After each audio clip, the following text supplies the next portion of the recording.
In the very beginning, before there were maps, there were only the places themselves. The cave where your family sheltered, the stream where water could be found, the clearing where berries grew in summer, the ridge where danger might lurk. Our earliest ancestors carried their geography not on paper or stone, but in memory, in stories, in the accumulated knowledge of where things were and how to find them again. The world was known through direct experience, through walking and seeing and remembering, and this knowledge was shared through words and gestures, through tales told around fires that described the journey from here to there. But humans possessed something that would eventually give birth to maps. The ability to think symbolically, to let one thing stand for another. A stick could represent a river. A pile of stones could represent a mountain. Somewhere in our distant past, perhaps 25,000 or even 40,000 years ago, someone drew lines in the dirt or scratched marks on bark or bone, and those marks meant something. They represented a place, a route, a relationship between locations. The first maps were born in this moment, when humans learned to externalize their mental geography, to make the invisible visible, to translate lived space into symbolic representation.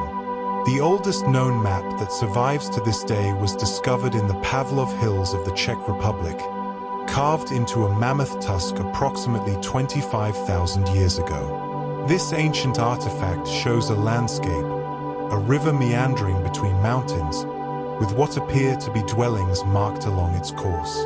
It's crude by modern standards, barely recognizable as a map, yet it represents something extraordinary. Someone in the Ice Age looked at their landscape and thought, I can capture this.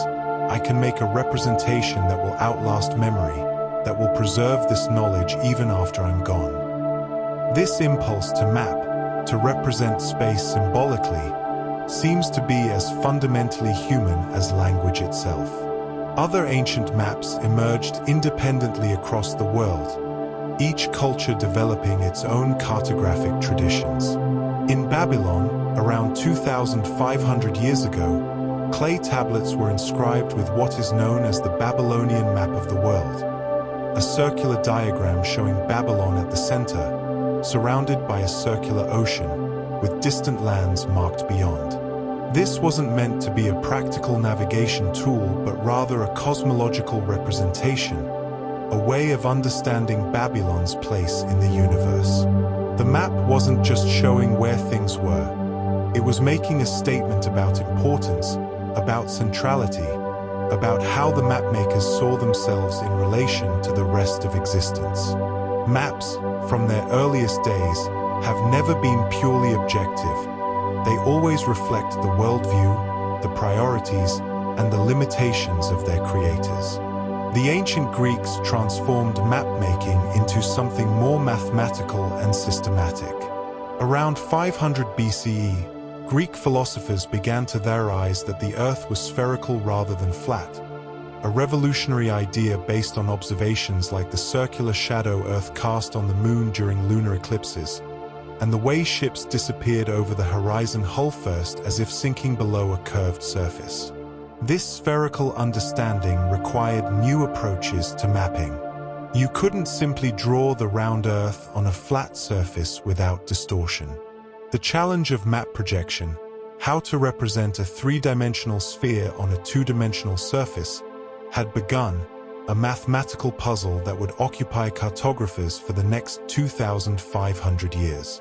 The most ambitious ancient Greek cartographer was Claudius Ptolemy, working in Alexandria around 150 CE.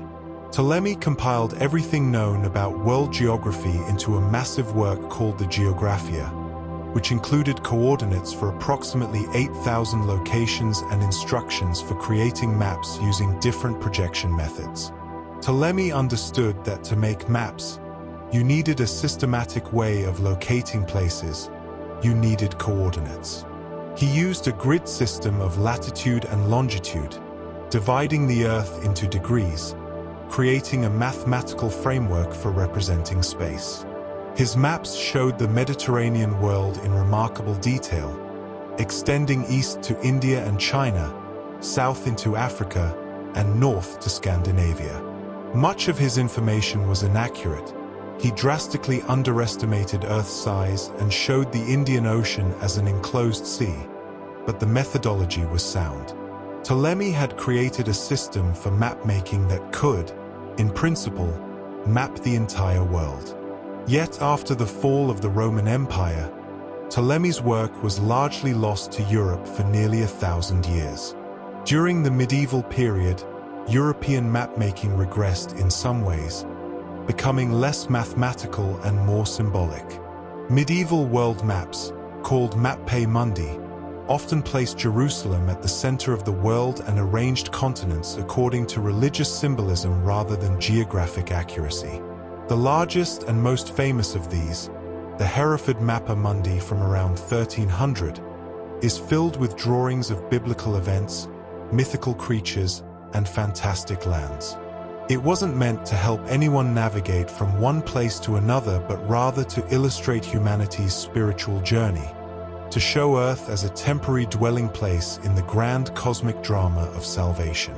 The map was as much theology as geography. While European map-making turned inward and symbolic during the Middle Ages, other cultures were developing sophisticated cartographic traditions. Islamic scholars, who preserved and translated Greek texts including Ptolemy's Geographia, created increasingly accurate maps of the known world. In the 12th century, the Arab geographer Muhammad al-Idrisi, working at the court of King Roger II of Sicily, produced an extraordinary world map based on information gathered from travelers and traders. Al-Idrisi's map showed the known world from the Atlantic to China, with remarkable detail along trade routes. Islamic cartographers also developed practical navigation charts for the Mediterranean and Indian Ocean, maps that showed coastlines, ports, and sailing routes with enough accuracy to be genuinely useful for merchants and sailors. In China, map-making followed yet another path. Chinese cartographers developed their own sophisticated tradition, creating detailed maps for administrative purposes, showing provinces, cities, rivers, and roads throughout the empire. As early as the 2nd century BCE, Chinese maps were being made on silk, though most haven't survived. By the Song dynasty, around 1100 CE, Chinese cartographers were creating maps with remarkable mathematical precision, using measured distances and compass bearings to create accurate representations of terrain. One extraordinary map from 1137, carved in stone and still preserved today, shows the coastline of China with accuracy that wouldn't be matched in European maps for centuries. Chinese cartography was pragmatic, focused on administrative control and resource management, treating the map as a tool of governance. What's striking about these different cartographic traditions is how they reveal different priorities and worldviews. Babylonian maps placed their city at the center of the universe. Medieval Christian maps organized the world around religious narrative. Islamic maps focused on trade routes and practical geography. Chinese maps served administrative and military purposes. Every culture mapped what mattered to them, and in doing so, they revealed what they valued, what they knew, and how they understood their place in the world. Maps have never been neutral documents. They're always arguments, always perspectives, always choices about what to include, what to emphasize, what to leave out. As you rest now, breathing slowly and steadily, imagine the world before maps, when every journey into unfamiliar territory was a venture into the unknown, when geographical knowledge existed only in memory and story, when the shape and extent of the world remained a mystery. Then imagine that first person who looked at the landscape and thought to represent it symbolically, who made marks that meant something beyond themselves, who created the first map. In that moment, humanity gained a new kind of power, the ability to see space from above, to hold territory in the mind, to plan journeys before taking them, to imagine the relationships between distant places. The world became knowable in a new way, and we became, in a sense, the first creatures who could see our own planet from outside ourselves, who could hold the earth in our hands through the magic of representation. As the medieval period drew to a close in Europe, something extraordinary happened that would transform map-making forever. Around 1400, a copy of Ptolemy's Geographia was brought from Constantinople to Italy, where it was translated from Greek into Latin. European scholars suddenly had access to the sophisticated geographical knowledge of the ancient world, the coordinate system, the projection methods, the extensive place name lists. This rediscovery coincided perfectly with the Renaissance, that flowering of art, science, and humanistic learning that swept across Europe. Scholars and artists began creating new maps based on Ptolemy's principles, but updated with contemporary knowledge. The marriage of classical learning and Renaissance innovation created a cartographic revolution. This Renaissance mapmaking was centered particularly in Italy and Germany, where wealthy patrons commissioned beautiful, hand-drawn maps as works of art as much as geographical documents. These maps were often illuminated manuscripts, decorated with elaborate compass roses, sea monsters in the oceans, and allegorical figures in the corners representing the winds or the continents. Map-making became a prestigious craft, and the finest maps were treasures, expensive objects that only the wealthy could afford. A large world map might take months or even years to create, with every coastline carefully drawn, every place name meticulously lettered, every decorative element painted in vibrant colors. These weren't just tools, they were statements of learning, wealth, and power. But the real transformation in map-making came with the age of exploration, beginning in earnest in the 15th century.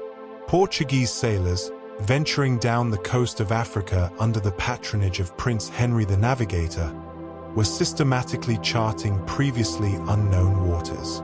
Each voyage returned with new geographical information, the shape of Africa's western coast, the location of islands in the Atlantic, the patterns of winds and currents. This information was carefully recorded and incorporated into new maps. For the first time, maps were being continuously updated based on empirical observation rather than ancient texts or travelers' tales. The map was becoming a living document, constantly refined by experience. The Portuguese and Spanish kept their best maps as state secrets, locked away in map rooms where only authorized pilots and navigators could study them. These Portoland charts, as they were called, showed coastlines in remarkable detail, with compass roses and rum lines radiating across the surface to help navigators plot courses. The advantage provided by accurate maps was so great that sharing them with rival nations could undermine national security and commercial advantage. Maps had become strategic assets, valuable enough to spy for, to steal, to guard jealously. The phrase "here be dragons," popularly associated with medieval maps marking unknown territories, actually rarely appeared. Most cartographers simply left unknown areas blank or filled them with decorative elements. But the blank spaces on maps were strategic information too, revealing what remained unexplored and potentially exploitable. Then came 1492 and Christopher Columbus's voyage across the Atlantic, followed by a cascade of European exploration that fundamentally redrew the world map. The Americas appeared on European maps as wholly unexpected continents.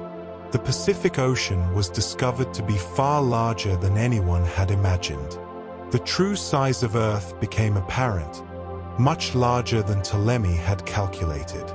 In just a few decades around 1500, the European understanding of world geography underwent a revolution more profound than any before or since.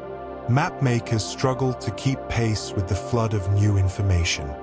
World maps from this period show the Americas gradually taking shape, at first vague and distorted, then progressively more detailed as each expedition returned with new surveys. One of the most influential mapmakers of this era was a German cartographer named Martin Waldseemüller. In 1507, Waldseemüller created a large world map that was the first to show the Americas as separate continents, distinct from Asia. Even more significantly, he labeled these new lands America, after the Italian explorer Amerigo Vespucci, who had realized that these territories were not part of Asia but represented a new world.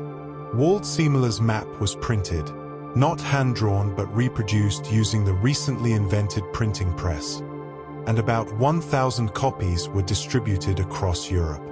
The name America spread quickly, and within a generation it had become the standard term. A single map, distributed widely through print technology, had literally named continents.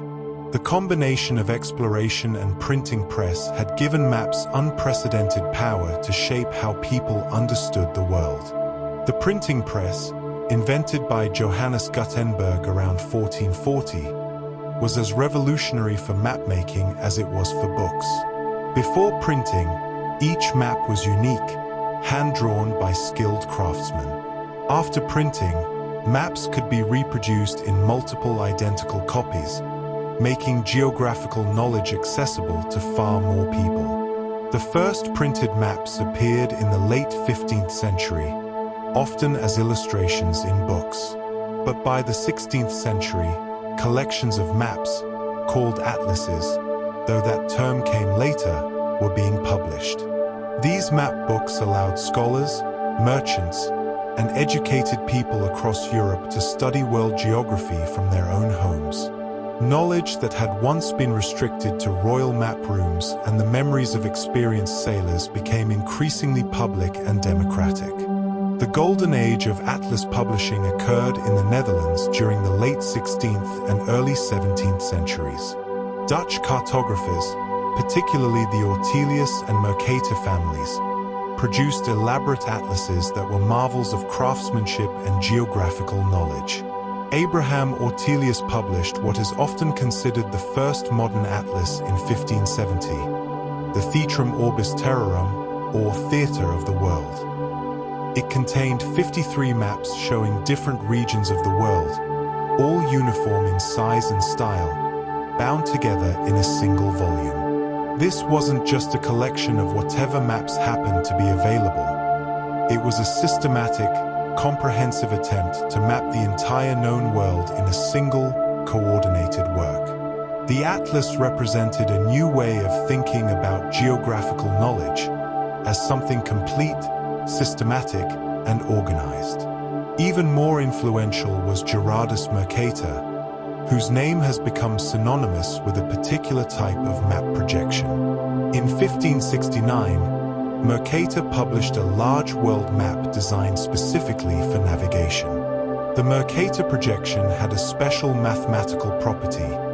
Any straight line drawn on it represented a line of constant compass bearing, called a rhumb line. This meant a navigator could simply draw a straight line from origin to destination, measure the angle it made with the meridians, and then sail on that constant compass heading. The Mercator projection made navigation significantly easier, and it became the standard for nautical charts. However, this projection greatly distorts areas near the poles. Greenland appears roughly the same size as Africa, though Africa is actually about 14 times larger. Mercator's map was perfect for its intended purpose of navigation, but deeply misleading if used to understand the relative sizes of landmasses, a confusion that persists even today.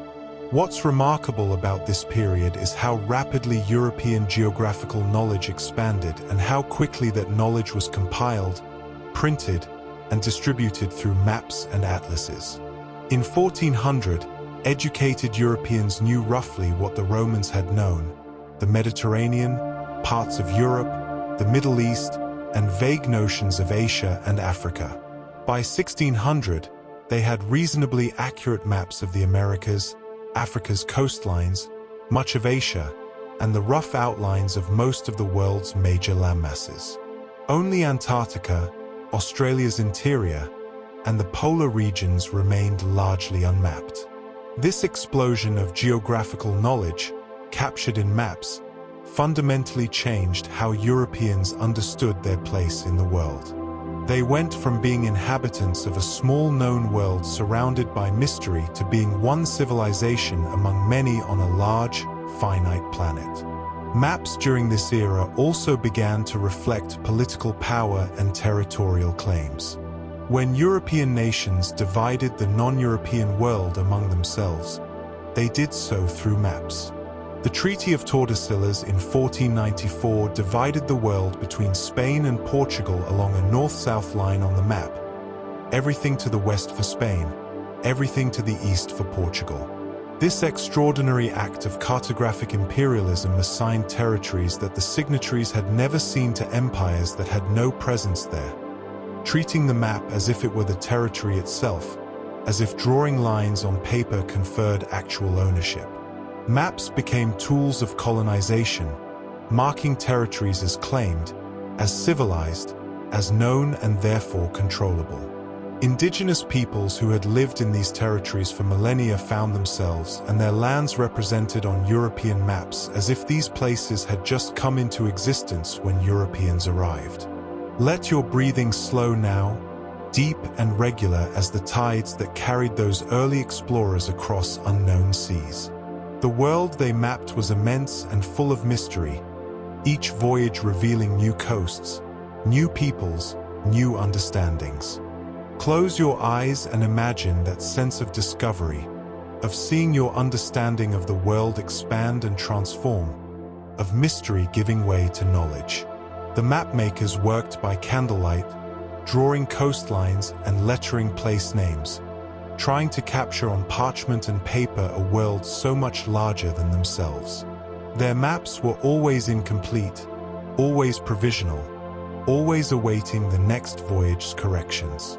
And yet they persisted, drawing and redrawing, getting closer to truth with each iteration, driven by that fundamentally human desire to know where we are, to understand the shape of the world we inhabit. As mapmaking entered the 17th and 18th centuries, it became increasingly scientific, driven by advances in mathematics, astronomy, and surveying techniques. The beautiful, decorative maps of the Renaissance gave way to maps that prioritized accuracy over artistry, though many still retained considerable aesthetic appeal. One of the persistent problems facing cartographers was determining longitude, the east-west position on Earth's surface. While latitude could be determined relatively easily by measuring the angle of the sun or stars above the horizon, longitude required knowing the precise time at a reference location and comparing it to local time. Without accurate clocks that could function aboard ships, longitude remained frustratingly difficult to calculate, leading to significant errors in maps, particularly for islands and coastlines far from Europe. The longitude problem was finally solved in the 18th century through the development of the marine chronometer, most notably by John Harrison, whose precise clocks could maintain accurate time through months at sea despite motion, temperature changes, and humidity. With reliable chronometers, navigators could determine longitude accurately, and suddenly maps became dramatically more precise. Islands that had been misplaced by hundreds of miles on earlier maps found their correct positions. Coastlines that had been sketched approximately were surveyed with mathematical precision. By the late 1700s, the world map was approaching something like its modern form, with continental outlines and major geographical features positioned accurately according to latitude and longitude coordinates. This new precision in mapmaking was exemplified by the work of Captain James Cook, whose 3 voyages of exploration between 1768 and 1779 transformed the map of the Pacific Ocean. Cook was not just an explorer but a skilled surveyor and navigator, and his expedition ships carried astronomers, artists, and scientists who systematically documented everything they encountered.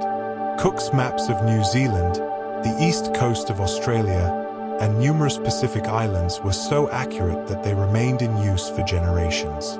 He also proved definitively that the legendary Great Southern Continent Terra Australis, which had appeared on maps for centuries as a massive landmass supposedly occupying much of the southern hemisphere, did not exist. Cook's voyages represented the triumph of systematic, scientific exploration over speculation and myth. The blank spaces on the world map were filling in with observed reality. While explorers were mapping distant lands and oceans, governments were increasingly interested in mapping their own territories with precision. National surveys began in France in the 18th century, where the Cassini family spent 4 generations creating detailed topographic maps of the entire country. These maps showed not just political boundaries and major cities, but the actual shape of the land: mountains, valleys, rivers, roads, and settlements, all positioned accurately through careful triangulation surveys. Surveyors would measure precise triangles across the landscape, using the principles of trigonometry to calculate distances and positions. From high points, they could sight distant landmarks and calculate their exact positions relative to a baseline of known length. Triangle by triangle, the entire country was mapped with unprecedented accuracy. This Cassini survey of France became the model for national mapping projects around the world.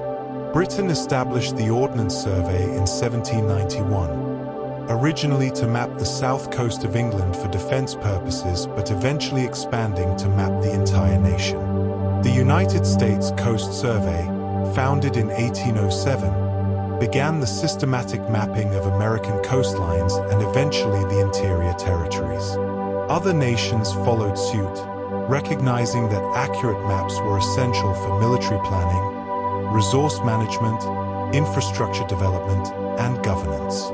The 19th century became the great age of government-sponsored scientific cartography, when nations marshaled considerable resources to map every square mile of their territory. Mapmaking had become an essential function of the modern state. These systematic surveys required new kinds of maps, topographic maps that showed elevation through contour lines, connecting points of equal height to reveal the 3-dimensional shape of terrain on a 2-dimensional surface. The concept of contour lines had been pioneered in the late 18th century, but became standard practice in the 19th century.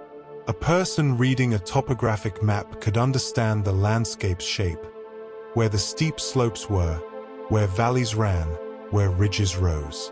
This was invaluable for military commanders planning troop movements, engineers planning roads and railways, and anyone who needed to understand terrain without actually visiting it.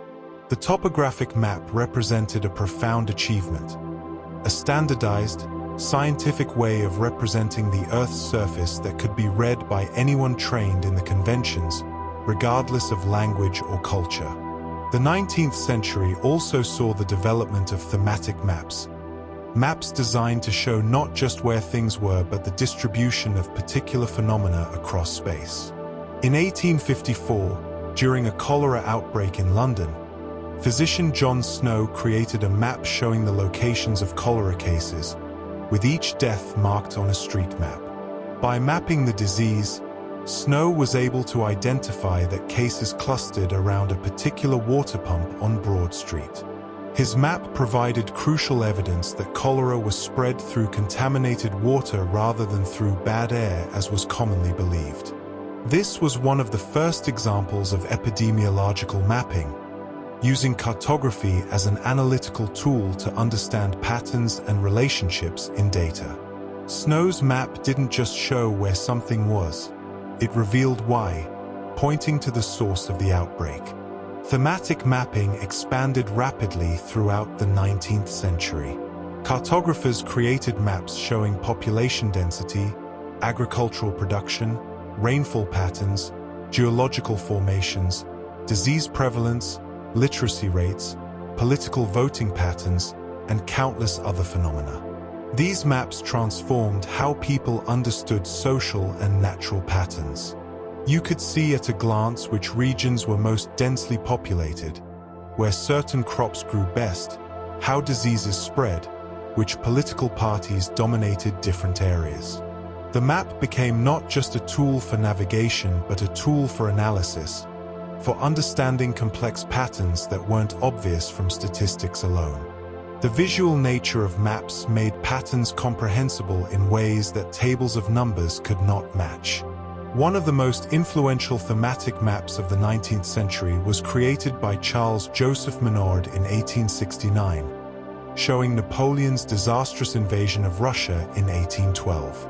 Menard's map is a visual masterpiece that displays 6 types of information simultaneously: the path of Napoleon's army advancing into Russia and retreating, the army's size at various points, shown by the width of the path, the temperature during the retreat, specific dates, latitude and longitude, and the locations of major battles. The map tells a devastating story. The Grande Army entered Russia with over 400,000 soldiers, but only about 10,000 returned, with the greatest losses occurring during the bitter winter retreat. Menard's map is often cited as one of the finest examples of information visualization ever created, demonstrating how a well-designed map can tell a complex story more powerfully than words alone. As the 19th century progressed, map-making became increasingly democratized. Printing technologies improved, making maps cheaper to produce and purchase. By the late 1800s, even ordinary households might own maps: a world map hanging on a wall, an atlas on a bookshelf, local maps folded in drawers. Maps appeared in newspapers, in school textbooks, in travel guides. Geographical literacy became an expected part of basic education. Children learned to read maps, to understand the relationship between the two-dimensional representation and the three-dimensional world. This widespread map literacy transformed how people thought about space and place. They could imagine distant locations, understand their position relative to the larger world, and conceptualize journeys before taking them. The mental map that everyone carried in their heads became more accurate, more detailed, more aligned with the standardized representations in printed maps. This period also saw the development of specialized maps for specific purposes. Geological maps showed the types of rock and soil underlying the surface, essential for mining and construction. Nautical charts showed water depths, currents, tides, and hazards to navigation. Aeronautical charts, developed in the early 20th century as aviation emerged, showed terrain heights, airports, radio navigation aids, and airspace boundaries. Railway maps showed the expanding networks of rail lines connecting cities and towns. Each type of map was designed for its specific audience and purpose, with conventions developed to make the relevant information clear and accessible. Maps had diversified into a whole family of related but distinct representations, each one a tool for a particular kind of spatial thinking or navigation. Yet even as maps became more accurate, more detailed, and more diverse, they remained selective representations. Every map must choose what to include and what to omit, what to emphasize and what to diminish. A map showing political boundaries might completely ignore terrain.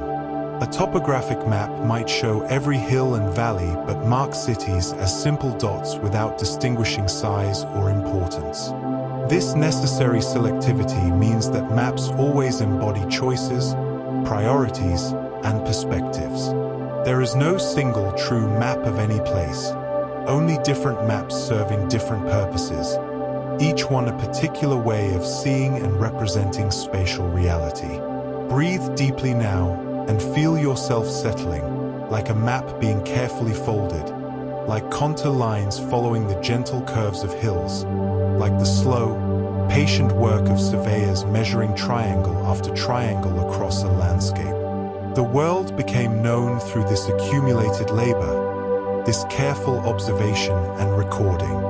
Close your eyes and imagine the satisfaction of completing a map, of finally knowing the shape of something that was once mysterious, of holding in your hands a representation of territory that took years to survey. The map is complete. The work is done, and now there is only rest, only the quiet satisfaction of knowledge gained and safely preserved, waiting patiently on paper for whoever might need it next. As the 20th century dawned, mapmaking stood at the threshold of another profound transformation, one driven not by exploration or surveying techniques, but by a completely new way of seeing the Earth from above. For all of human history until this point, maps had been created by people standing on the ground, looking horizontally across landscapes, measuring and calculating what the view from above might look like. But with the invention of powered flight in 1903, humans could finally see the Earth as maps had always represented it, from a bird's-eye perspective, looking directly down at the landscape spread below. Aerial photography for mapping purposes began during World War I, when reconnaissance aircraft carried cameras to photograph enemy positions. Military planners quickly realized that these photographs could be used to create maps with unprecedented accuracy and detail. A single aerial photograph captured everything within its frame: roads, buildings, vegetation, terrain features, exactly as they existed at that moment. Multiple overlapping photographs could be combined into photomosaics covering large areas. By the 1920s and 1930s, civilian aerial surveys were being conducted, photographing entire regions systematically from aircraft flying in careful grid patterns. These aerial photographs revolutionized mapmaking, providing a level of detail and accuracy that ground surveys could achieve only through years of painstaking work. But aerial photographs presented their own challenges. A photograph taken from directly above shows everything at the same scale, but photographs taken at an angle, particularly in mountainous terrain, show distortions, with features appearing different sizes depending on their elevation and distance from the camera. Cartographers developed sophisticated techniques called photogrammetry to correct these distortions and extract accurate measurements from aerial photographs. Special instruments called stereoscopes allowed mapmakers to view two overlapping aerial photographs simultaneously, creating a three-dimensional view that revealed the terrain's relief. By the mid-20th century, most topographic mapping in developed countries was based primarily on aerial photography rather than ground surveys, dramatically accelerating the pace at which detailed maps could be created. World War II drove further innovations in mapping and aerial photography. Military forces needed accurate, up-to-date maps of vast territories, often in remote regions where good maps didn't exist. The war also saw the development of radar and other electronic navigation systems that allowed aircraft to navigate and bomb targets even when clouds obscured the ground. After the war, these technologies found civilian applications. Radar mapping could penetrate cloud cover and vegetation, revealing terrain that was invisible to cameras. Side-looking airborne radar, or SLAR, could map vast swaths of jungle-covered territory in the Amazon or cloud-shrouded regions where conventional aerial photography was impossible. The map was no longer limited to what could be seen with human eyes. It could now represent information detected by electronic sensors. The Cold War space race brought the most dramatic transformation yet: satellite imagery. The first Earth observation satellites, launched in the 1960s, could photograph large portions of the planet from orbit. Early weather satellites provided images showing cloud patterns across entire hemispheres, revolutionizing meteorology and weather forecasting. By the 1970s, the United States had launched the Landsat program, a series of satellites specifically designed to systematically photograph Earth's land surfaces. Landsat images, updated regularly as satellites passed overhead, allowed cartographers to track changes over time, deforestation, urban expansion, agricultural development, desert encroachment. For the first time, the entire planet could be mapped at regular intervals, creating not just static snapshots but dynamic representations of a changing world. Satellite imagery also revealed how much of Earth remained poorly mapped despite centuries of cartographic effort. Remote regions, the interiors of deserts, rainforest-covered mountains, polar ice sheets, had been mapped only approximately, often based on limited and outdated surveys. Satellite images provided accurate data for these regions, sometimes revealing that earlier maps contained significant errors. Islands were discovered to be in different locations than shown on charts. Mountain ranges previously sketched approximately were revealed in precise detail. Even in the late 20th century, explorers were still finding unmapped features, unknown mountains, unmapped lakes, uncharted valleys. The era of blank spaces on the map hadn't entirely ended. They had simply become very small and very remote. One of the most significant developments in late 20th century cartography was the transition from paper to digital maps. Throughout history, maps had been physical objects, drawn on clay tablets, painted on silk, printed on paper. But with the development of computers and digital databases, maps could exist as data, collections of coordinates and attributes stored electronically. Geographic Information Systems, or GIS, emerged in the 1960s and 1970s as tools for storing, analyzing, and displaying spatial data. Unlike a paper map showing a single fixed representation, a digital map could be interactive, allowing users to zoom in and out, toggle different layers of information on and off, and query the map to retrieve data about specific features. A single digital map database could generate countless different paper maps or screen displays, each one customized for a particular purpose or audience. The shift to digital mapping fundamentally changed how maps were made and used. Traditional cartography had been a specialized craft requiring artistic skill and technical knowledge. Digital cartography became more automated. Computers could generate maps from databases according to defined rules and styles. This automation made mapmaking faster and cheaper, but it also meant that many maps were created by people with limited cartographic training, sometimes resulting in poorly designed maps that were technically accurate but difficult to read or misleading in their presentation. The democratization of mapmaking was a double-edged sword. More people could create maps, but not all of them understood the principles of good cartographic design that had been refined over centuries. Digital mapping also enabled entirely new types of analysis. With spatial data stored in computers, analysts could perform calculations impossible with paper maps. They could measure areas and distances precisely, identify patterns in spatial data, overlay multiple data layers to find correlations, model how phenomena spread across space over time. Environmental scientists used GIS to track habitat loss and species migration. Urban planners used it to analyze traffic patterns and optimize public transportation routes.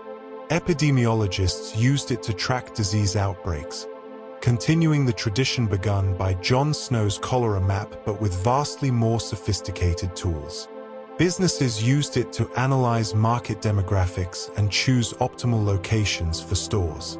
Digital mapping had transformed cartography from primarily a descriptive tool into an analytical powerhouse. The technology that would bring digital maps to billions of people was already in development: the Global Positioning System. GPS, as we discussed in the Compass story, allowed anyone with a receiver to determine their precise position anywhere on Earth. When GPS was combined with digital maps, something magical became possible. Maps that knew where you were. Your position could be shown as a dot on the map, updating in real time as you moved. The map could rotate to match your heading, so forward on the screen was always forward in reality. This fusion of positioning technology and digital cartography would eventually transform how people navigate. But in the 1980s and early 1990s, it remained primarily a military and professional tool. Consumer GPS devices existed but were expensive, bulky, and required separate paper maps. The GPS receiver told you your coordinates, but you still had to find those coordinates on a conventional map. What's remarkable about this period of rapid technological change is that it happened largely within a single human lifetime. Someone born in 1920 would have grown up in a world where maps were printed on paper, created through painstaking ground surveys and manual drafting, showing a world where significant blank spaces still existed. By the time that person reached old age in the 1990s, maps were digital databases, created largely from satellite imagery and aerial photography, showing every square mile of the planet accessible through computers. The transformation was as profound as the change from medieval mappae mundi to Renaissance charts, compressed into just a few decades rather than centuries. Yet through all these technological changes, the fundamental purpose of maps remained constant: to represent spatial relationships, to show where things are relative to each other, to help people understand and navigate through space. Whether scratched on mammoth tusks, painted on silk, printed on paper, or displayed on screens, maps serve the same basic human need: to know where we are, to understand the world's geography, to find our way from here to there. The tools and techniques evolved dramatically, but the underlying cartographic mission endured. Let your mind rest now with the image of Earth seen from space, that iconic view that satellites and astronauts have given us. The whole planet visible at once, continents and oceans laid out like the grandest map ever made. But this time not a representation but the thing itself, seen as mapmakers had always imagined it, from above, complete, a single interconnected world. You are somewhere on that sphere, a single point on its vast surface, held by gravity to this planet that has been so painstakingly mapped and measured, photographed and digitized. Close your eyes and feel yourself part of this mapped world, this known Earth, this home that we have gradually, carefully, learned to see as it truly is. The work of 10,000 mapmakers surrounds you, their accumulated knowledge capturing the shape of every coast, the height of every mountain, the course of every river. You are known, you are located, you are home, and now you can rest. The final revolution in mapping came not from professional cartographers or government agencies, but from the fusion of several technologies that had been developing independently: GPS, digital mapping, the internet, and mobile devices. In the early 2000s, these technologies converged to create something unprecedented: interactive digital maps accessible to anyone with an internet connection. Maps that could be searched, personalized, and continuously updated. This transformation began in earnest in 2005 when Google launched Google Maps, a free web-based mapping service that allowed users to search for addresses, get directions, and explore maps that could be panned and zoomed smoothly, almost as if flying over the landscape. What made Google Maps revolutionary wasn't just that it was free and web-based.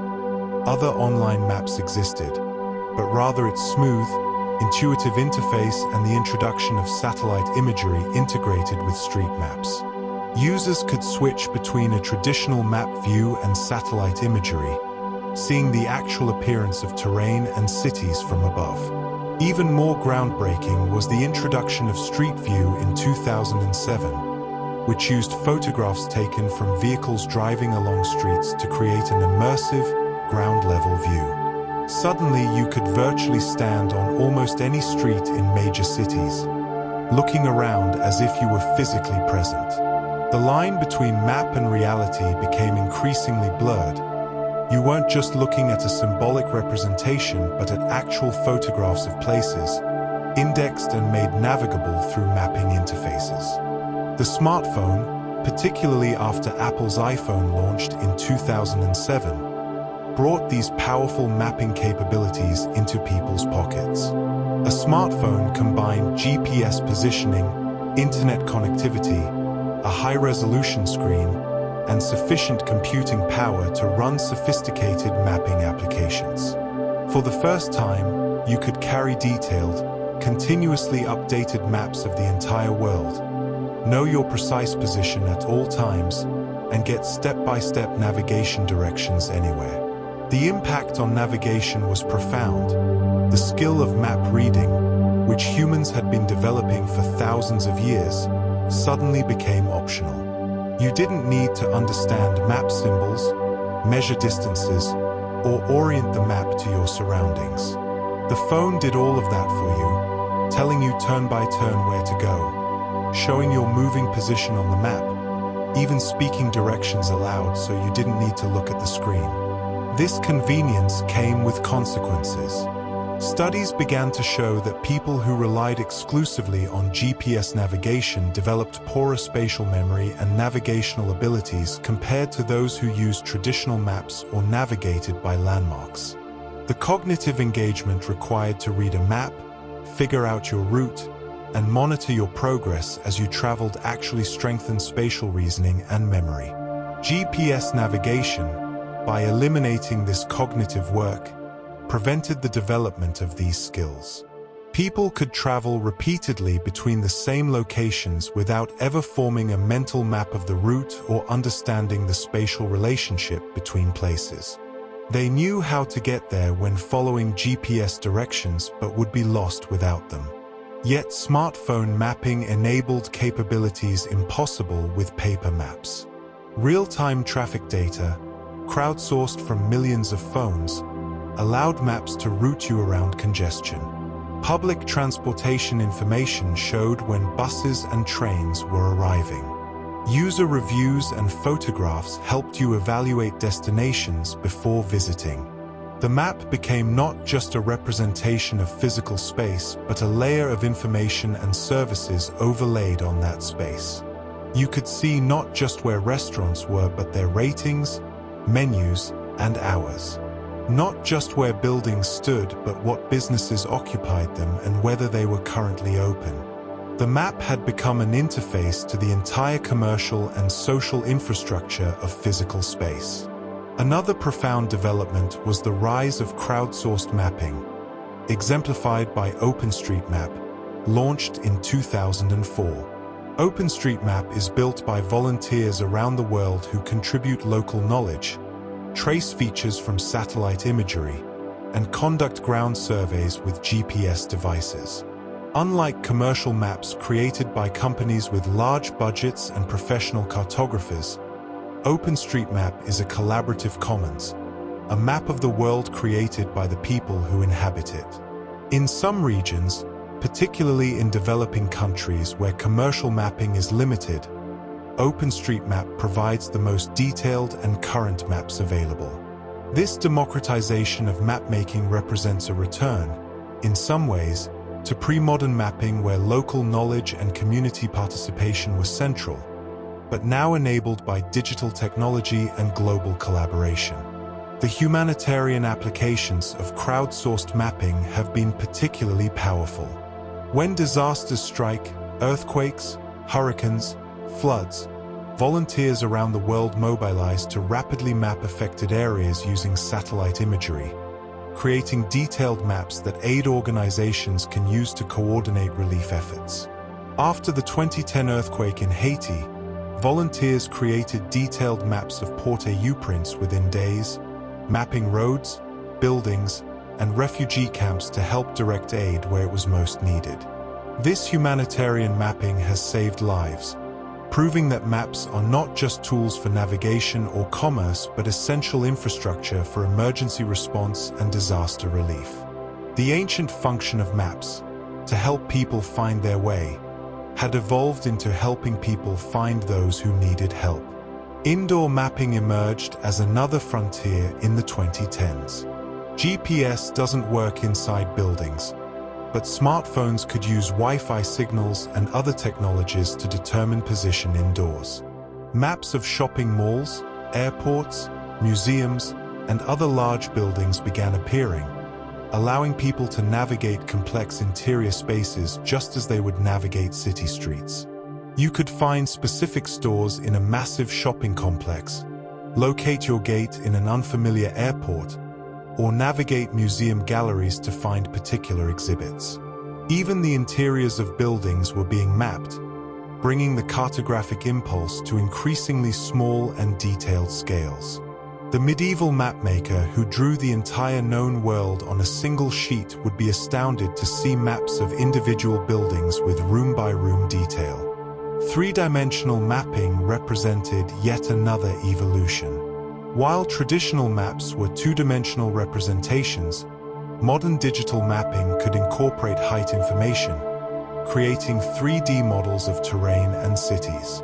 You could tilt and rotate the map, seeing buildings in perspective, understanding how terrain rose and fell, visualizing the spatial relationships in 3 dimensions.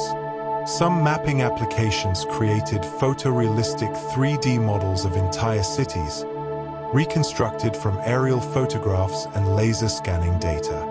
Flying through these virtual cities on your computer or phone, you experience space in ways previously impossible. You could see what a route would look like before traveling it, understand the relationship between buildings and landscape, explore places you'd never visited from any angle and perspective you chose. Perhaps most remarkably, maps began to include the 4th dimension, time. Historical maps could be overlaid on modern maps, showing how cities and landscapes had changed over decades or centuries. Time-lapse satellite imagery showed seasonal changes, urban growth, deforestation, and other transformations unfolding across months and years. Real-time maps showed current traffic, weather, and even the locations of buses and trains at this very moment. The map was no longer a static snapshot, but a dynamic representation that could show past, present, and even predicted future states. This temporal dimension transformed maps from documents that quickly became outdated into living systems that continuously evolved with the world they represented. Yet, for all these technological marvels, some fundamental aspects of mapping remained unchanged. Maps still involve choices about what to show and what to omit, what to emphasize and what to minimize. Digital maps, like their paper predecessors, embody the perspectives and priorities of their creators. Google Maps shows the world through the lens of roads and businesses, optimized for navigation and commerce.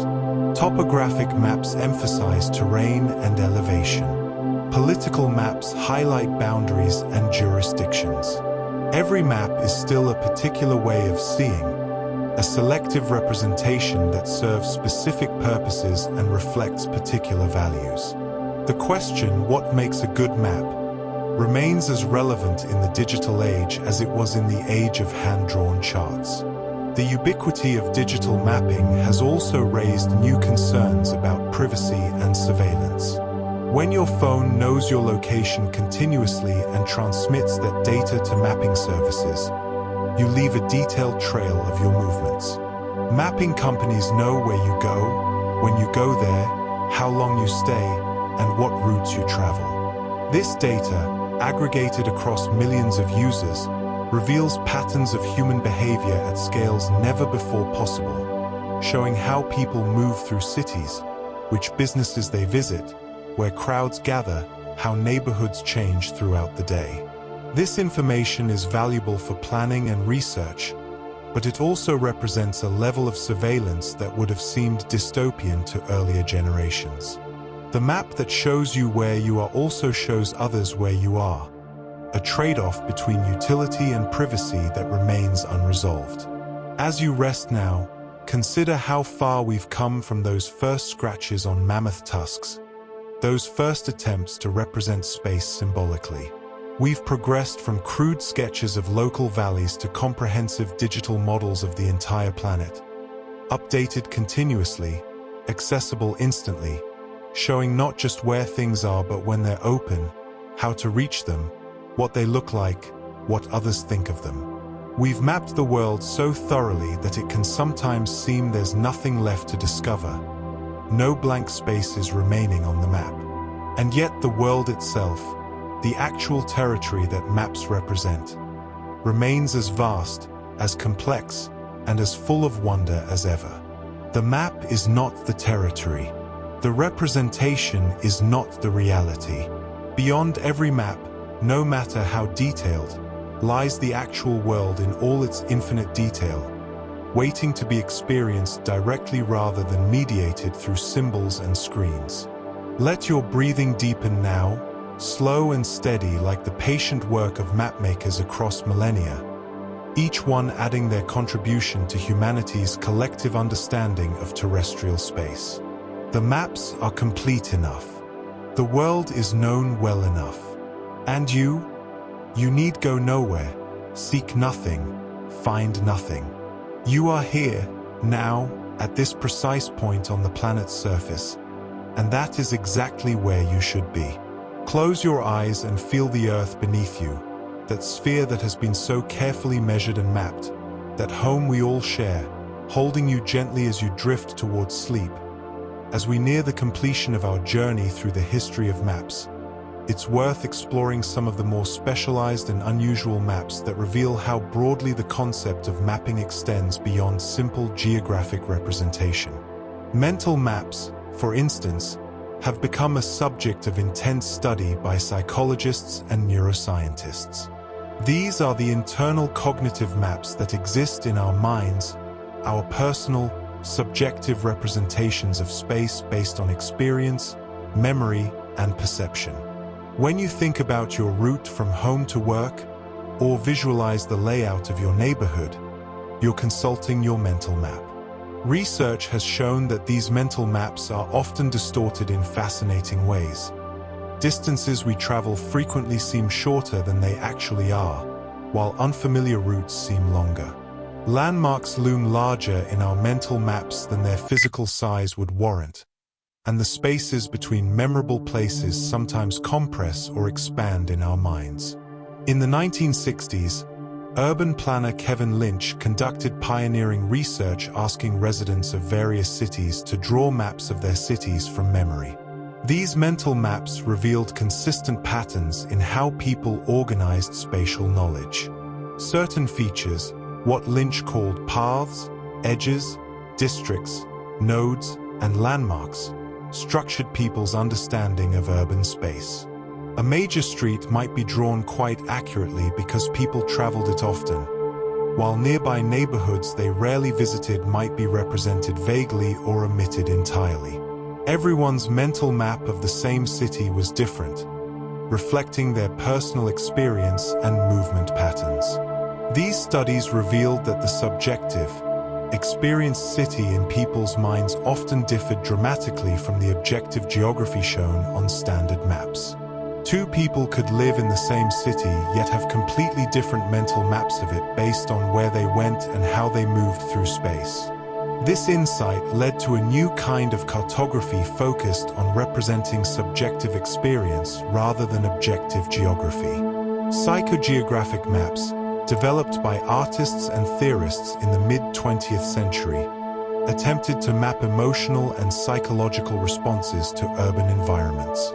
These maps might show which areas of a city felt welcoming or threatening, where people lingered or hurried through, how the emotional texture of space varied from neighborhood to neighborhood. Such maps acknowledged that our experience of space isn't purely physical. It's emotional, social, and psychological.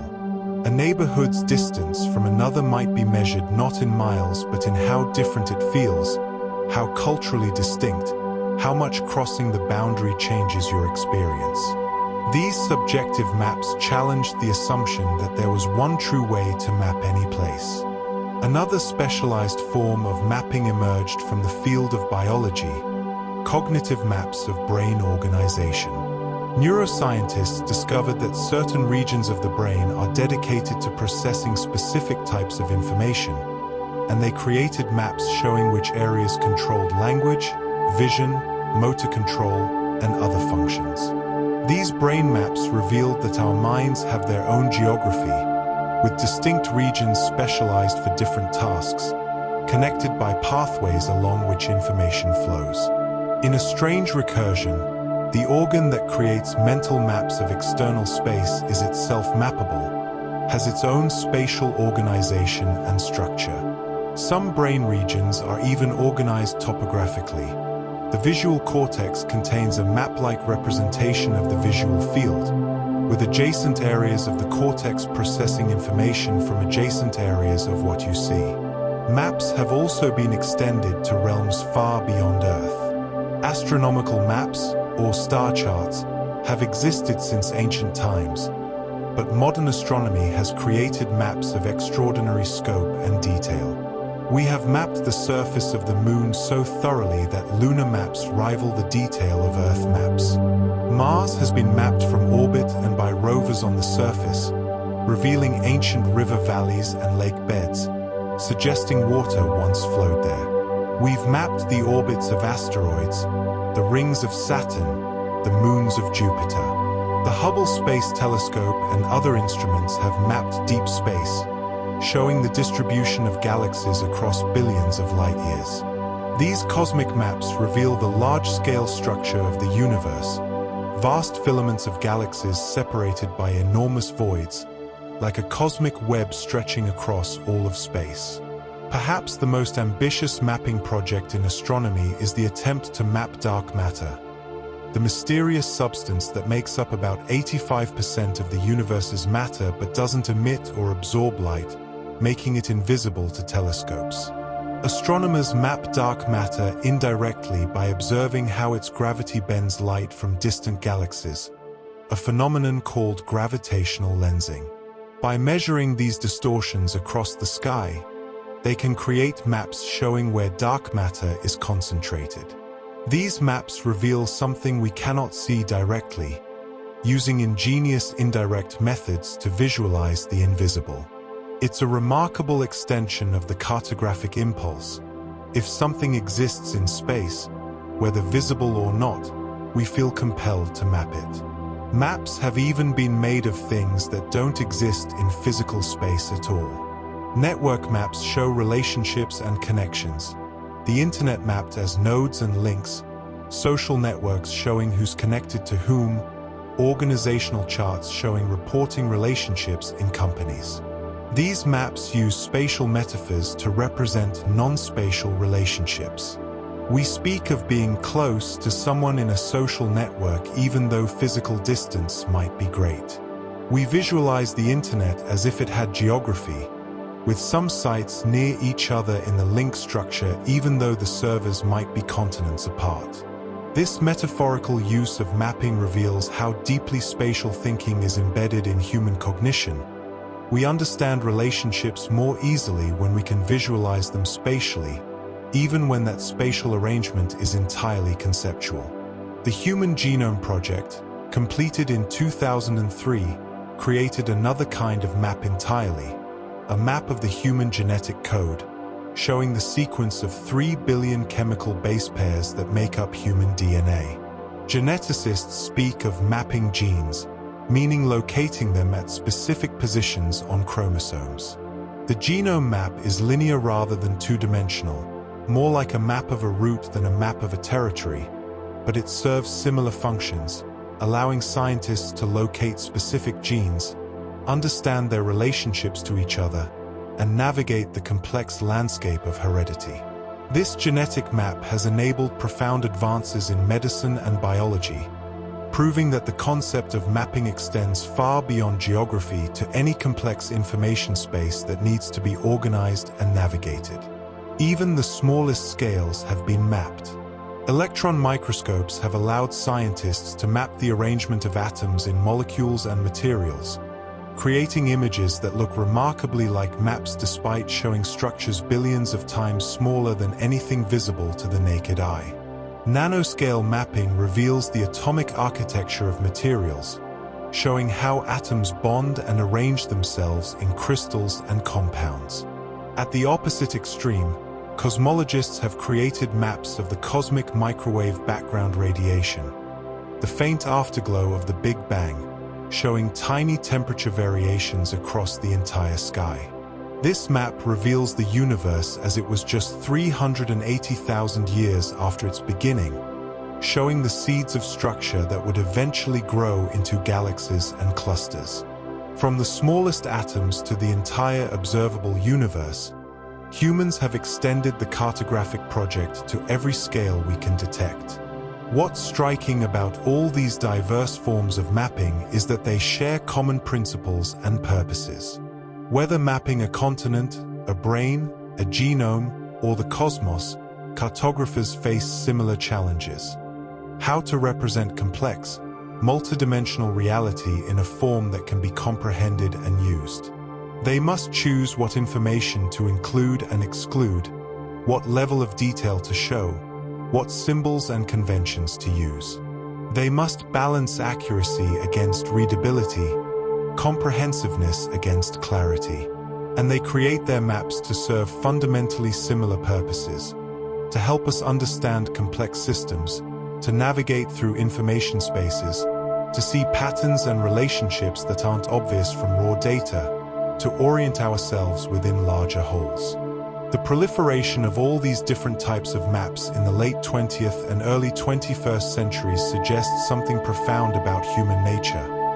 We are inherently spatial thinkers who understand the world by creating mental models of how things are arranged in space. When faced with any complex domain, whether it's the geography of a continent, the structure of a molecule, the relationships in a social network, or the organization of information, we instinctively want to map it, to create a spatial representation that makes the complexity comprehensible. The map is one of humanity's fundamental cognitive tools, a way of extending our limited working memory and perception by externalizing complex relationships in visual, spatial form. This helps explain why maps have such enduring power and appeal. A well-designed map can convey in a single glance what might take pages of text to describe. It can reveal patterns invisible in lists or tables of data. It can make the distant familiar and the complex understandable. Maps don't just represent what we know. They help us think, helping us see relationships and patterns, enabling insights that might never occur without the spatial representation. Maps are tools for thought as much as tools for navigation, expanding our cognitive capacity by allowing us to offload complexity onto external representations that we can examine, manipulate, and share with others.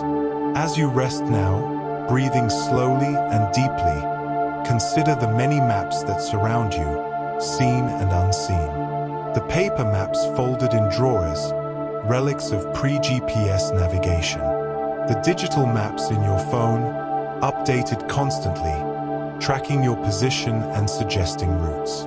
The mental maps in your mind, unique to you, shaped by your experiences and memories. The maps in books and atlases, in subway stations and shopping malls, on classroom walls and museum exhibits. The metaphorical maps we use to navigate careers and relationships, to understand our place in social and professional networks. We live in a world saturated with maps, surrounded by representations of space at every scale from the atomic to the cosmic. But beneath all these maps, beneath all these representations and abstractions, lies the actual world, the territory itself, the ground beneath your body as you lie here, the physical reality that maps can never fully capture. No map shows everything. No map can represent the smell of pine forests or the sound of waves on shore. No map captures the feeling of sunlight on your skin or wind in your hair. No map conveys the taste of ripe fruit or the texture of rough bark under your fingers. The world in its fullness is always more than any map can show, richer in detail, infinite in its particularity. So let the maps fade now. Let the abstractions and representations dissolve. You need no map to be where you are. You need no coordinates, no GPS, no cardinal directions. You are simply here, present in this moment, in this body, on this world. The vast earth holds you, that sphere we've mapped so painstakingly, and you hold yourself in return, suspended between the detailed surface and the mysterious core, a single point of consciousness at rest on the mapped and measured world. Breathe and drift, and let yourself sink deeper into the unmapped territory of sleep, that place beyond all cartography, that space that can be experienced but never fully charted, that nightly journey we all take to lands that appear on no map and yet are more real than any geography. As we approach the end of our journey through the history of maps, we must consider how maps shape not just our understanding of where things are, but our understanding of power, identity, and truth itself. Throughout history, maps have been instruments of political power as much as tools of navigation. The very act of mapping a territory has often been the first step toward claiming it, controlling it, and ultimately possessing it. Colonial powers mapped the lands they invaded, imposing European place names over indigenous names, drawing boundaries that ignored existing cultural and political divisions, and literally redrawing the world according to their own interests. The map became a tool of empire, making distant territories seem knowable, controllable, and available for exploitation. This political dimension of map-making is evident in how borders are represented. National boundaries on maps appear as solid, definite lines, clear and unambiguous. Yet many borders are actually disputed, contested, or vaguely defined. Different countries publish maps showing borders in positions favorable to their territorial claims. India and Pakistan show different borders for Kashmir. China and its neighbors disagree on boundaries in the South China Sea. Even technology companies like Google must navigate these disputes, sometimes showing different borders to users in different countries, so that the map of the world you see depends on where you're viewing it from. The supposedly objective map reveals itself to be deeply political, encoding territorial disputes and national claims in what appears to be simple geographic representation. The projection problem we mentioned earlier with Mercator's map has political implications too. The Mercator projection, still widely used despite its distortions, makes regions near the equator, where most developing nations are located, appear smaller than regions near the poles, where most wealthy, developed nations are located. Europe appears larger than South America on a Mercator map, though South America is actually almost twice the size. This visual distortion reinforced colonial attitudes that positioned European nations at the center of the world and made their territories seem more significant than they actually were. In the 1970s, German historian Arno Peters promoted an alternative projection that showed areas in their correct relative sizes, arguing that cartographic fairness required equal area representation. The Peters projection makes equatorial regions appear stretched vertically, looking strange to eyes accustomed to Mercator, but it represents a more democratic vision of the world where all territories are shown at their true relative sizes. The question of what goes at the center of a map is also deeply political. Medieval European maps placed Jerusalem at the center. Chinese maps traditionally place China at the center. The very name China comes from Zhonghua, meaning Middle Kingdom or Central State. Modern world maps typically place either the Americas or Europe-Africa at the center, depending on where they are produced. But there's no objective reason why any particular location should be at the center of a world map. Some cartographers have created maps centered on the Pacific Ocean, pushing the familiar continents to the edges, deliberately disrupting conventional worldviews to remind us that our standard maps reflect particular perspectives rather than universal truths. Even the convention of placing north at the top is arbitrary. Early Islamic maps often placed south at the top, and there's no physical reason why up should mean north. Maps can also perpetuate social inequalities in subtle ways. Detailed maps of wealthy neighborhoods in cities show individual buildings, street names, and points of interest, while poorer neighborhoods might be shown in less detail or even left blank in some historical maps. This cartographic neglect can become a self-fulfilling prophecy. Areas not shown on maps receive less attention from city services, less investment, and remain literally off the map in terms of urban planning and development. In recent years, initiatives have worked to map informal settlements and slums that don't appear on official city maps, bringing these communities into visible existence and making it harder for authorities to ignore their needs. The act of mapping becomes an act of recognition, of granting legitimacy and visibility to places and people who have been cartographically erased.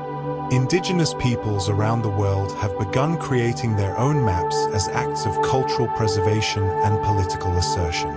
These indigenous maps often incorporate traditional knowledge, showing not just physical geography but seasonal migration routes, sacred sites, hunting and gathering territories, and the relationships between people and land that have existed for thousands of years. These maps challenge the Western cartographic tradition that treats land as property to be owned and exploited rather than as a living entity with which people have reciprocal relationships. An indigenous map might show overlapping territories where different groups had different seasonal rights, or it might represent the land through story and relationship rather than through coordinate grids and measured distances. These alternative cartographies remind us that the Western map, with its objective, scientific pretensions, is just one way of representing space among many possible ways. The rise of what scholars call countermapping or critical cartography in recent decades has challenged the notion that maps are neutral, objective documents. Instead, critical cartographers argue that every map embodies choices, perspectives, and power relationships. Maps can be used to challenge dominant narratives as effectively as they can reinforce them. Environmental activists create maps showing pollution, deforestation, and climate change impacts. Social justice advocates create maps revealing patterns of inequality, segregation, and discrimination. Community organizers map resources and needs in underserved neighborhoods. These maps make visible what official maps often ignore, using cartographic tools to advocate for change rather than simply document existing conditions. The map becomes not just a representation of the world but an argument about what the world should be.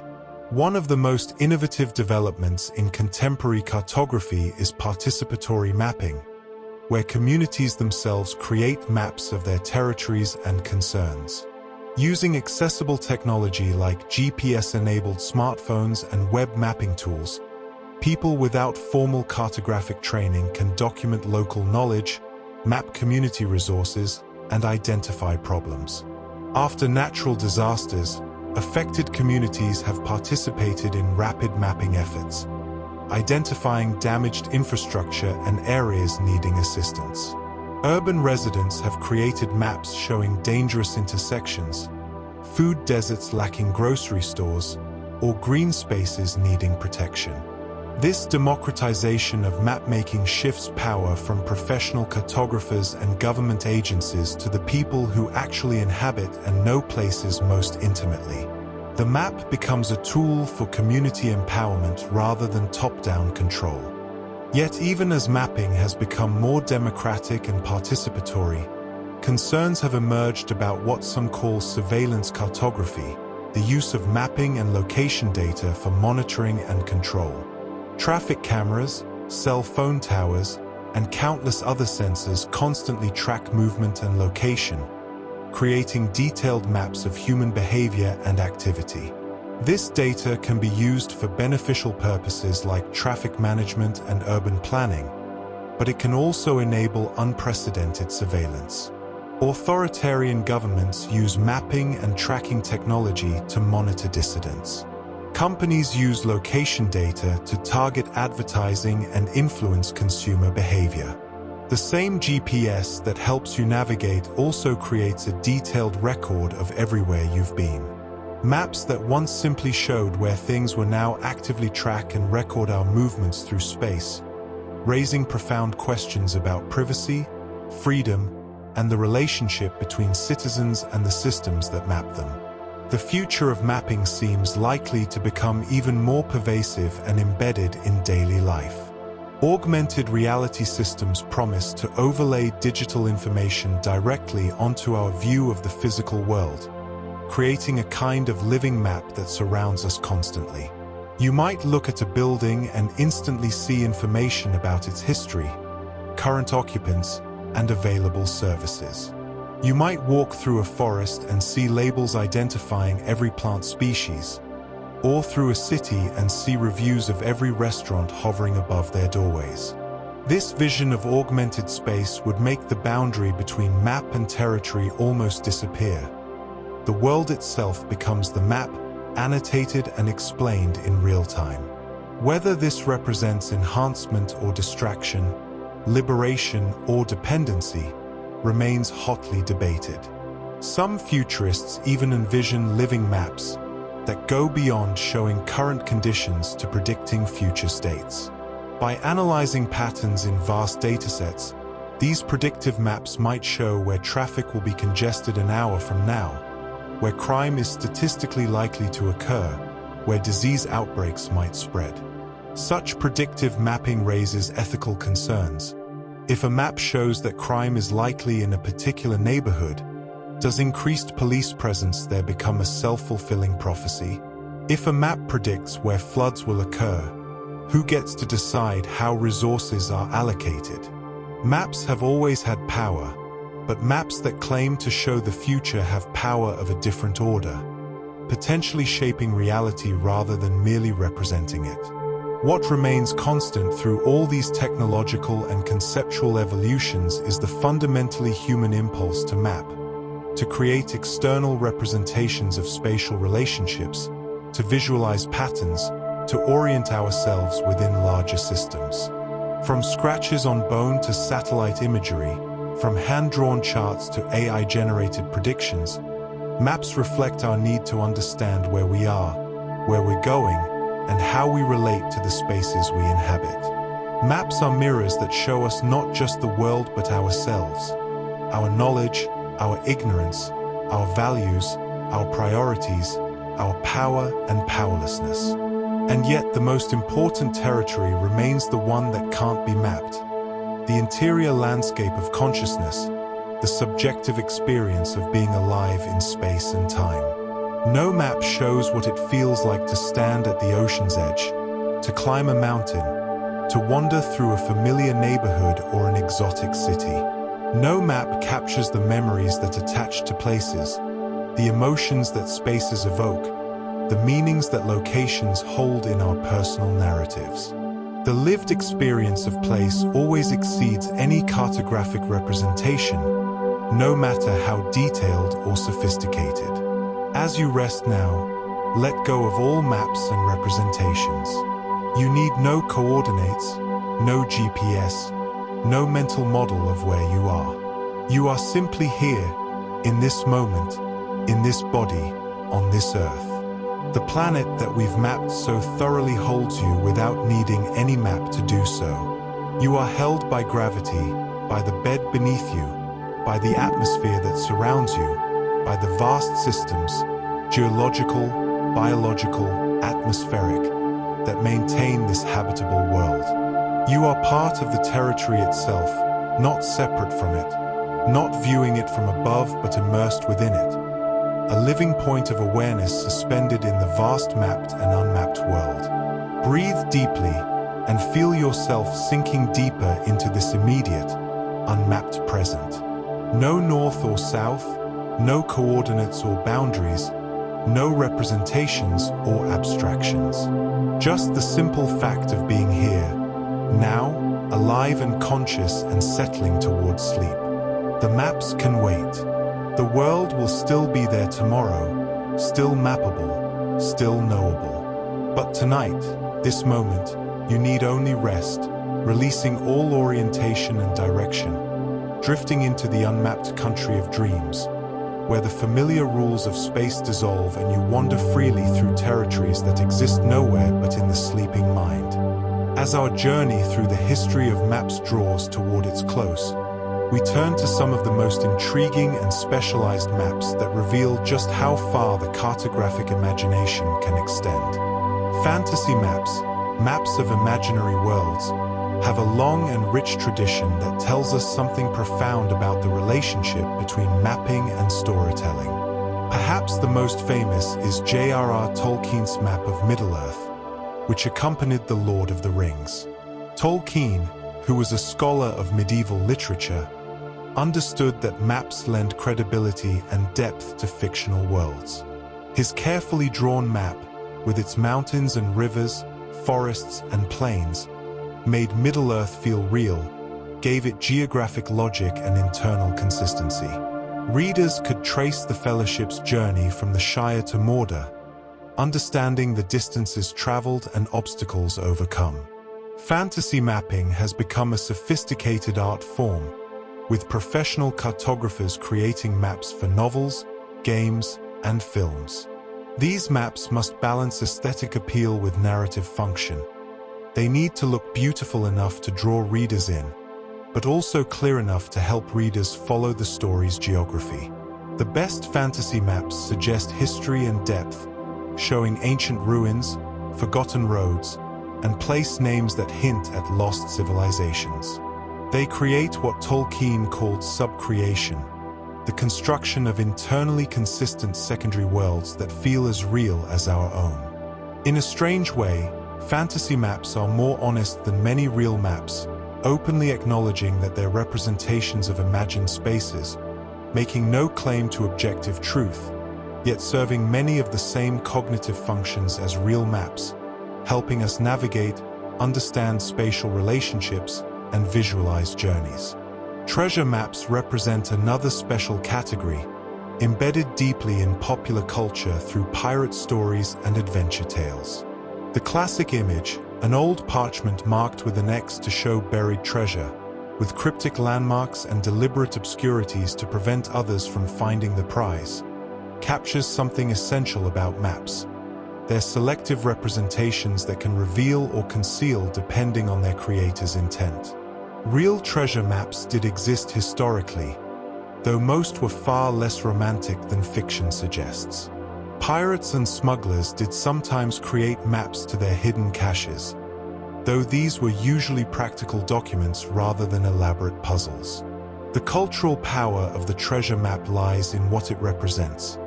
The idea that secret knowledge, properly encoded, can lead to wealth and discovery. The map becomes a riddle, a test, a gateway to transformation. Game boards themselves can be understood as a form of map.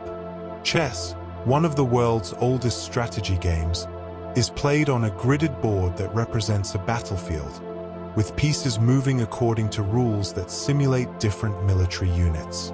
More complex board games like Risk or Diplomacy use actual world maps, with players competing to control territories. The explosion of tabletop gaming in recent decades has produced thousands of game maps representing everything from medieval kingdoms to space stations, from zombie-infested cities to fantasy realms. These ludic maps, maps designed for play, are optimized not for accurate representation but for creating interesting strategic choices and engaging gameplay. They are maps where the spatial relationships are designed to be fun, to create tension and opportunity, to enable the emergent narratives that arise through play. Video games have taken interactive mapping to unprecedented levels. Open-world games like Skyrim, The Legend of Zelda, or Red Dead Redemption create vast virtual landscapes that players can explore freely, with in-game maps that players constantly consult to navigate these digital territories. These game worlds are often as large as real cities or regions, with consistent geography that players gradually learn through exploration. The act of exploring and filling in the map, revealing areas that start as blank or fog-covered, becomes a core part of gameplay, tapping into that ancient human satisfaction of making the unknown known. Players develop intimate knowledge of these fictional geographies, learning shortcuts and secret routes, building mental maps of spaces that exist only as data on servers and pixels on screens. The cognitive experience of navigating a well-designed game world is remarkably similar to navigating real space. Engaging the same hippocampal systems we discussed earlier, Minecraft, the phenomenally popular game where players build with virtual blocks, has been used to create some of the most ambitious mapping projects in history. Players have recreated entire cities, from New York to Copenhagen to elaborate fantasy capitals, at full scale within Minecraft's grid-based world. Organizations have used Minecraft for participatory urban planning, having community members build their ideal neighborhoods within the game. Most remarkably, a project called Uncensored Library created a Minecraft map hosting articles and books that are banned or censored in various countries. Because Minecraft isn't blocked in most places where websites are censored, people can access this banned information by entering the virtual library within the game.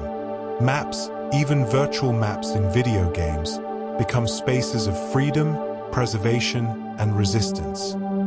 Some of the most beautiful and innovative contemporary maps are created as art rather than for practical purposes. Artists have created maps of emotion, maps of memory, maps of dreams.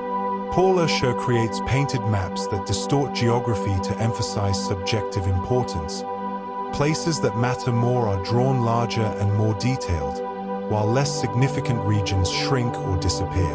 Alighiero Boetti created embroidered maps showing the world's political boundaries, with each country rendered in its national flag colors, creating strikingly beautiful works that also document political change.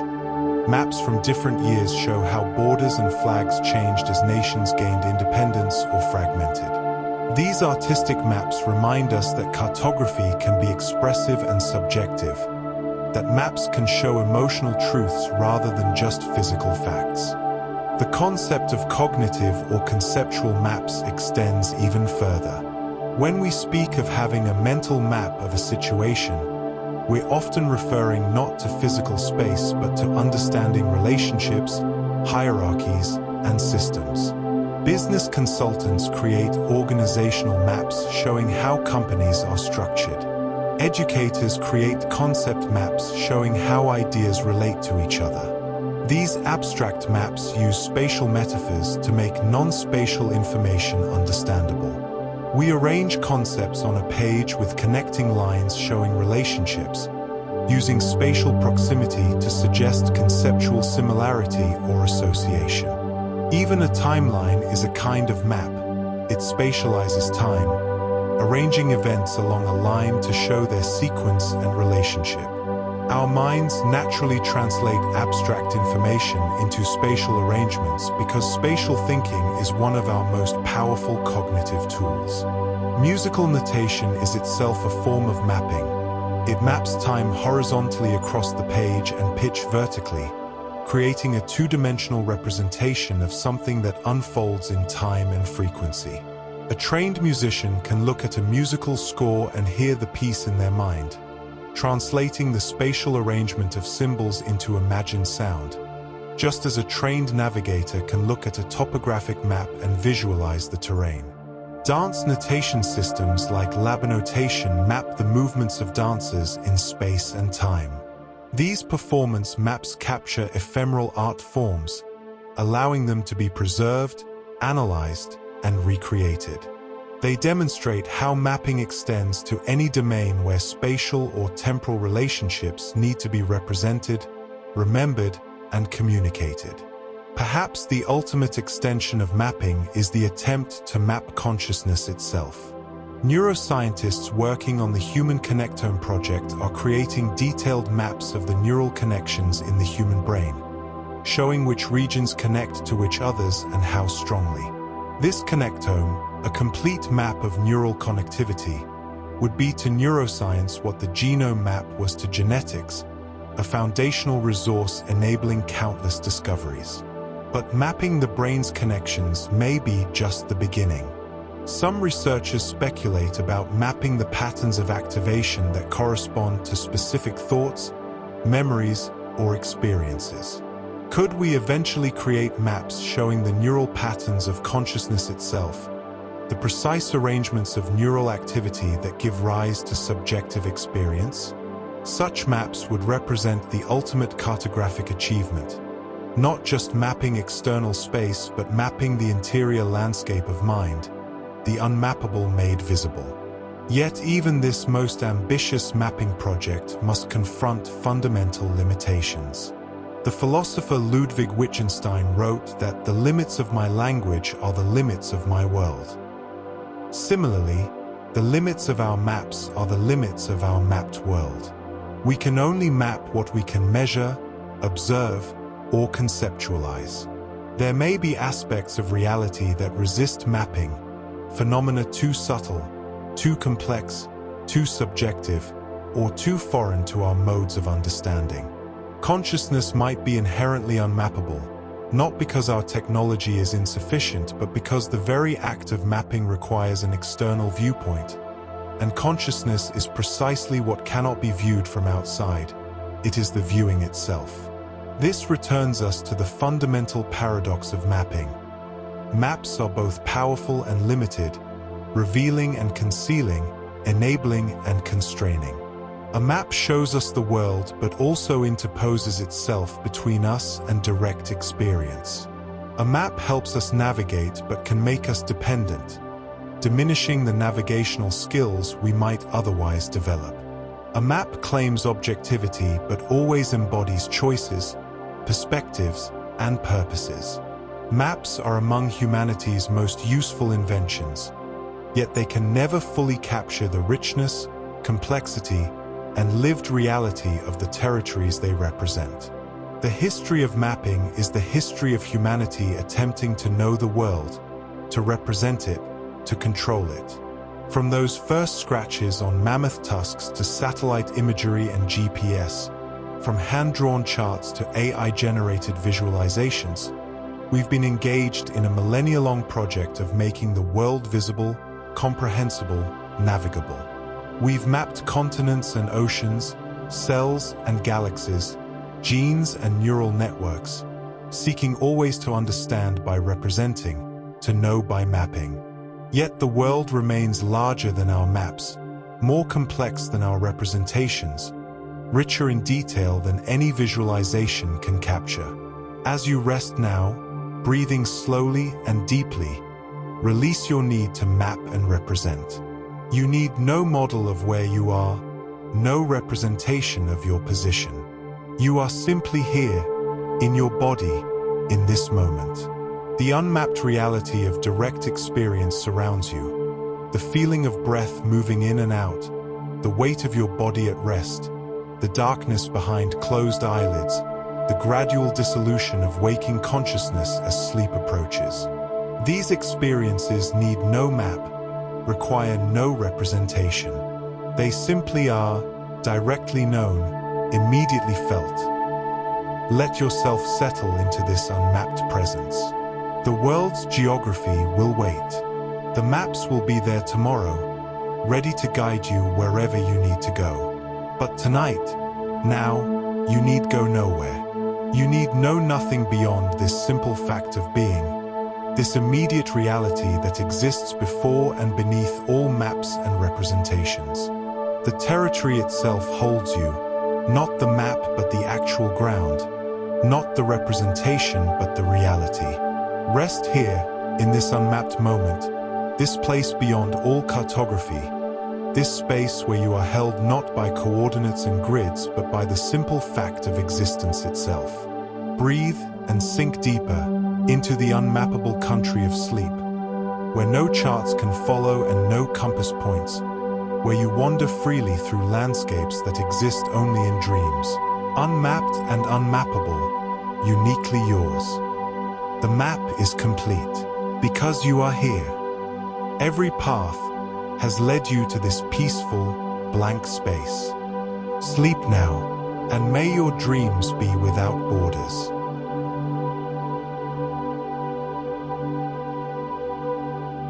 You